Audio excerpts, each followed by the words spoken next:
Pernah nggak sih kamu lagi asik scroll media sosial buat cari hiburan atau informasi ringan? Tiba-tiba ada akun yang ngotot bahas politik atau menyebar propaganda di kolom komentar yang sama sekali nggak relevan. Fenomena ini makin sering muncul dan ironisnya, banyak dari akun-akun itu bukan sekedar iseng. Mereka adalah bagian dari jaringan buzzer politik yang punya agenda tertentu. Kenapa sih isu ini terus-terusan menjadi bahasan panas? Mari kita bahas di Memantau.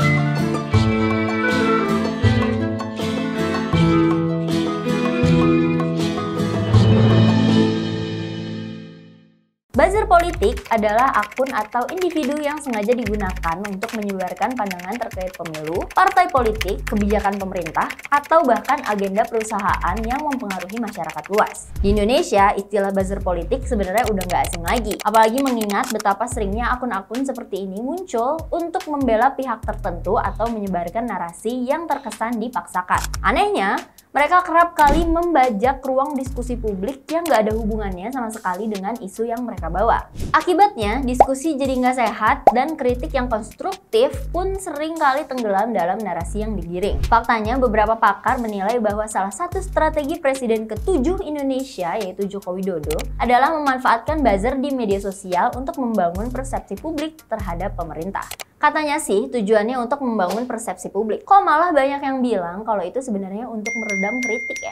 Belum lama ini, isu tentang pengadaan aplikasi Information Response System oleh Mabes TNI AL sempat menuai sorotan. Dalam laman resmi Sistem Informasi Rencana Umum Pengadaan atau SIRUP, spesifikasi pekerjaan dengan anggaran 100 miliar itu diduga erat kaitannya dengan pendanaan buzzer. Hal ini tentu menarik perhatian publik. Gak heran kalau isu ini menuai kritik dari berbagai pihak yang mempertanyakan transparansi dan urgensi dari alokasi dana sebesar itu. Penggunaan anggaran pemerintah Indonesia untuk mendanai buzzer atau influencer memang telah menjadi topik hangat dalam beberapa tahun terakhir. Berdasarkan laporan Indonesia Corruption Watch atau ICW, pemerintah pusat dilaporkan menghabiskan sekitar 90,45 miliar untuk aktivitas yang melibatkan influencer selama periode tertentu. Isu serupa bukan pertama kali mencuat. Dalam beberapa tahun terakhir, anggaran yang dialokasikan untuk kegiatan yang diduga terkait buzzer terus menjadi bahan diskusi yang panas. Entah untuk mendukung citra pemerintah atau memuluskan kebijakan tertentu, anggaran semacam ini seringkali dianggap mengada-ngada oleh publik.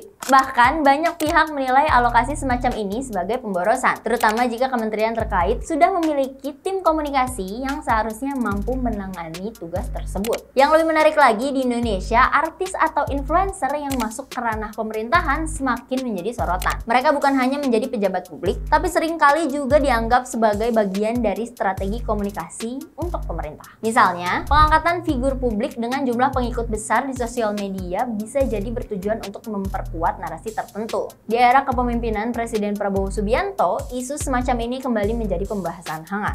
Salah satunya adalah pengangkatan Rudi Sutanto alias Rudy Valinka oleh Mutia Hafid. Nama Rudy Valinka mungkin gak asing di kalangan netizen karena dikenal sebagai salah satu buzzer di era Presiden Jokowi, terutama di media sosial X dengan username @kurawa. Mutia Hafid bahkan sempat mengaku tidak mengetahui bahwa Rudi Sutanto adalah Rudy Valinka, sosok yang sudah lebih dulu dikenal sebagai buzzer di dunia maya.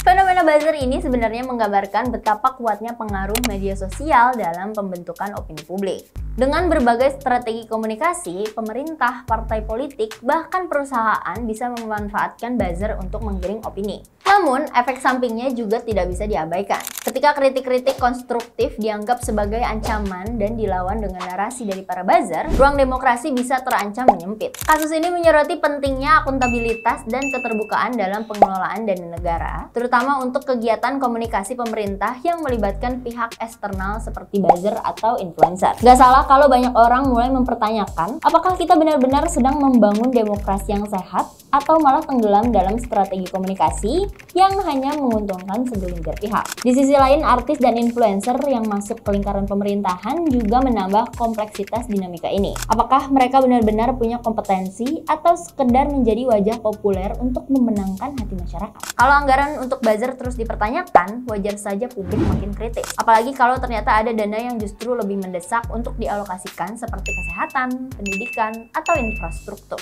Jadi, mau sampai kapan kita memelihara budaya buzzer ini?